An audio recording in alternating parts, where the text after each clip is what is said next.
kneeling wall clock, which is very, very similar in principle to floor block, which we've already done before. So we're going to have our golfer's grip. I'll come to the camera and show you that one more time. So golfer's grip is not a fist, and it's certainly not lazy. We're keeping the fingers tucked into the hand. We're straight up until that first knuckle, really, really active with the fingers and spreading the thumb out wide. You'll notice in the exercise that the thumb's going to want to get lazy, the fingers are going to want to get droopy, and you might forget about your hand position. So you've really got to try and keep them tight. If kneeling at this stage still hurts your knees, please don't try and do any kneeling exercises. You can do normal floor block instead of doing kneeling wall clock, but kneeling wall clock is adding an extra layer on top of the exercise that you've already done before. So for kneeling wall clock, we're going to be kneeling at the wall, and we're going to be putting our hands up the wall like this. I'm going to be facing the wall, you'll see in a minute. We're going to have them at this position for a minute, this position for a minute, and this position for a minute. So it really is exactly the same, but there's going to be more going on through your feet, your hamstrings, your glutes, your quads, in the lower body, and because of that extra demand in the lower body, you might find that it feels harder in the upper body as well. So we are going to shuffle over to the wall. I'm going to keep looking behind just so I can kind of see what my setup is here. And you are going to keep your quads at the wall throughout the exercise. So you'll probably find that your body wants to come away from the wall, and you're really going to shove the quads so that they are touching throughout. And what that means is you're keeping your hips in extension throughout the exercise. And you'll probably find that in order for your quads to stay in that position, they will work hard, but the hamstrings will work hard and the glutes are going to work hard to keep you kind of pushing forwards.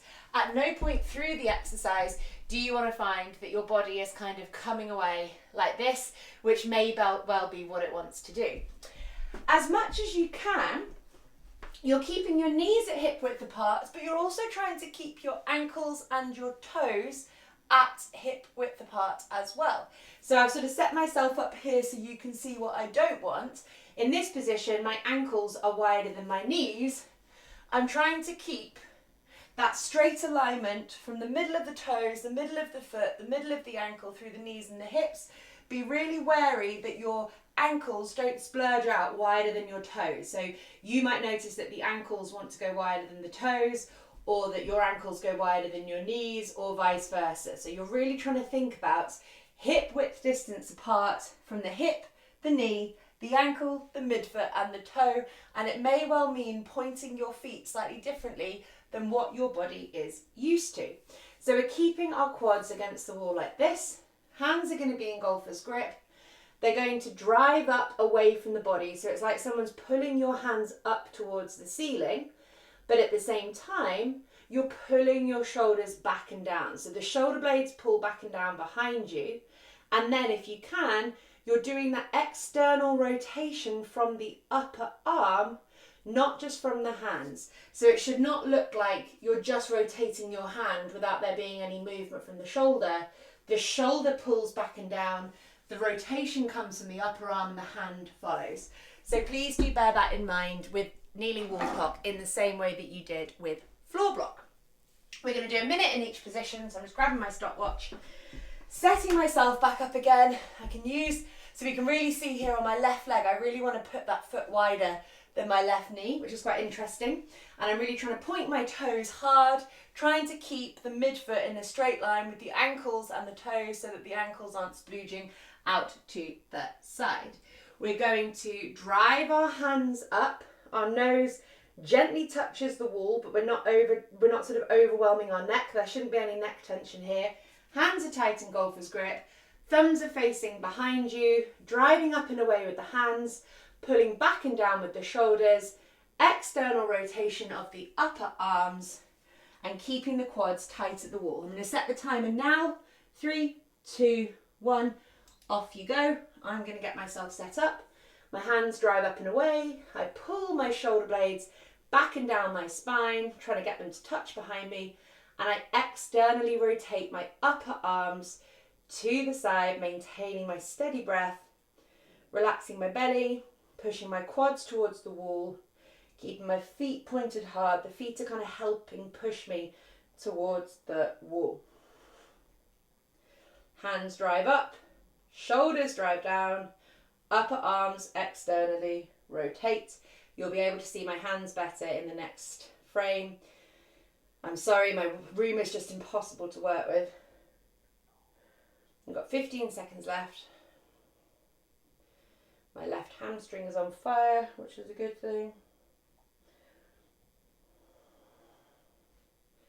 5, 4, 3, 2, 1. Have a little break. I'll show you the next round of the exercise. You can have a little break. So we're setting ourselves back up again, really watching the alignment of your feet, so making sure that the ankles don't relax out to the side, that you're pointing the tops of the feet hard on the floor. This time we're bringing our arms to 10 a.m. and 2 p.m. on a clock, keeping the hands firm in that golfer's grip, driving away with the hands, pulling back and down with the shoulders so that they pull together, and then external rotation of the upper arms, keeping the quads pushing against the wall and keeping the breath and the head relaxed and steady. So if you guys get yourself set up, I'll count us down for 3, I'll click the stopwatch and I'll join you in a second. So 3, 2, 1, 1 minute here. Off we go. Hands drive away, fingers and thumbs are super tight and active. Pull back and down, using the muscles in between the shoulder blades to pull the shoulder blades together as well as away from the ears, and then external rotation of the upper arms, pointing the feet hard, trying to keep the toes, midfoot, ankles in a straight line with the knees and hips, and the quads stay at the wall. 30 seconds, keep driving away with the hands, pulling back and down with shoulders, external rotation of the upper arms.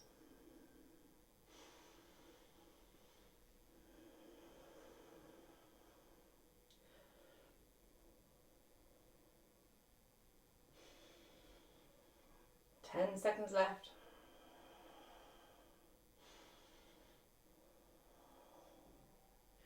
3, 2, 1. Another break again. Shaking it off, and we're doing exactly the same thing, but this time we're doing 9 a.m. and 3 p.m.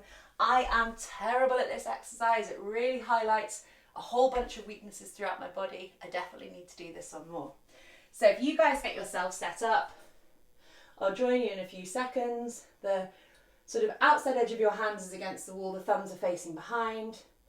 Quads push forwards against the wall, trying to keep midfoot, toes and ankles in alignment. Don't let the ankles relax out to the side.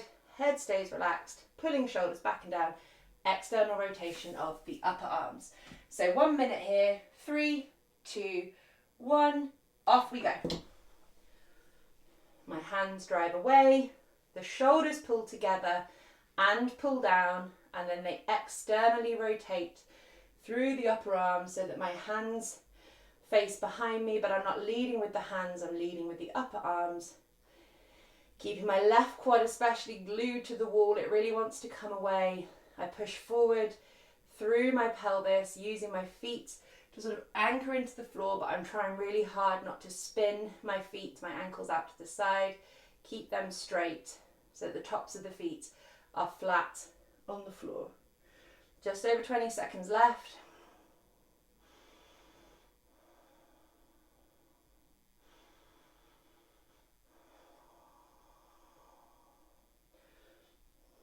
Keep pulling the shoulders back and down, driving away with the hands and external rotation of the upper arms. 3, 2, 1. Good job. That's a toughie. I need to do that more, but that's kneeling wall clock.